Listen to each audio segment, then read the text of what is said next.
There's a lot to brag about the Ford Fusion Sport. The Sport subtly lets you know it's different from the rest of the Fusion family with quad exhaust tips, sweet 19-inch wheels, a rear spoiler, and a blacked out grille to create a mean looking front end.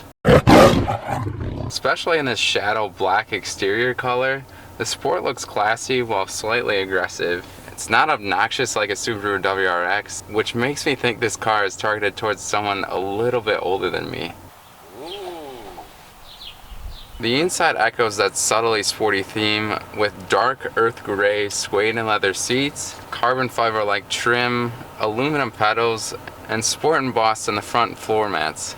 There's mostly nice materials on the dash and door panels. Everything is within arm's reach and really easy to use, especially the massively improved Sync 3 system on this beautiful 8-inch touchscreen.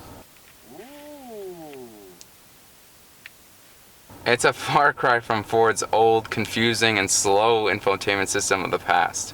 It has modern-looking graphics and gestures, it's very user-friendly, and is very quick to respond to inputs.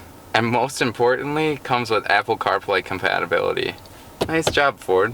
Thank you. Although this feature has been in Fords for years, I still love playing with the different colors of the ambient lighting. You have ice blue, soft blue, blue, orange, red, green, purple, whatever tickles your fancy. Please don't ever say that again. Also new to all Fusions is this rotary shifter knob. It looks kind of cool, but it's definitely something I'd have to get used to. On multiple occasions while I'm driving, I've had the urge to use it as a volume knob. It looks fairly similar to it, and it's not that far away from it. But it does allow for a whole bunch of space in the front center console for your phone or whatever you can fit back there. The back seat is also fairly accommodating with a household outlet to charge one of your passengers' phones, has a good amount of knee and headroom, and a huge trunk behind the seats. But trust me, the best place to be in the Ford Fusion Sport is the driver's seat. Under the hood lies a twin-turbo 2.7-liter V6 engine that produces 325 horsepower and 380 pound-feet of torque, and it's surprisingly quick. Oh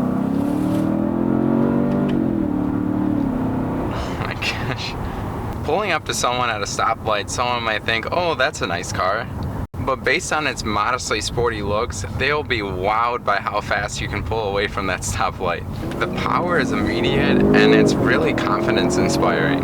I just want to keep hitting the throttle. To make things even better, you can hit S or Sport mode on the middle of the rotary shifter. That does a whole bunch of things.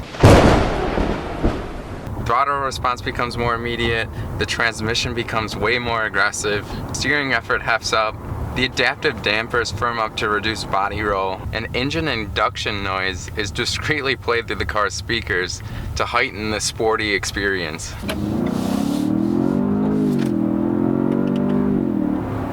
Although it sounds relatively good, knowing that it's slightly artificial is a little bit like finding out your favorite home-cooked meals were actually store-bought. They're still good, but you feel a bit lied to. But I guess Ford had to do something to give the illusion of sportiness, since they made the cabin so quiet.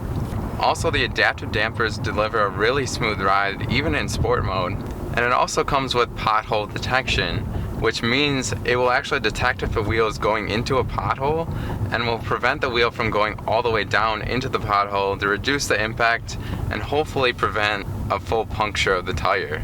And that is something anyone who drives on Michigan roads can appreciate. All-wheel drive also helps put all that power down and provides a lot of grip throughout the corners. The Express car did come with summer tires, which I'm sure is helping with that grip. It's still pretty notable that the Ford Fusion feels very secure going into a corner.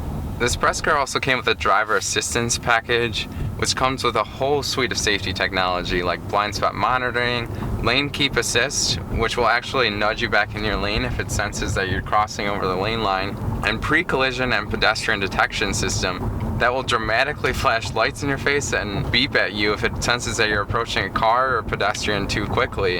And if you fail to take any action after all of that, it will brake automatically for you.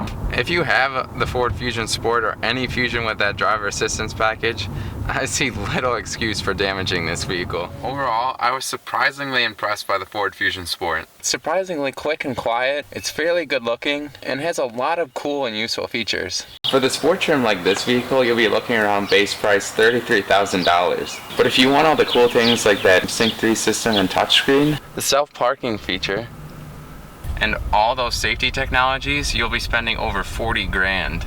If you want a midsize sedan that has a lot of features, is surprisingly quick, is a lot more exciting than the regular Fusion, then you can't really go wrong with the Ford Fusion Sport.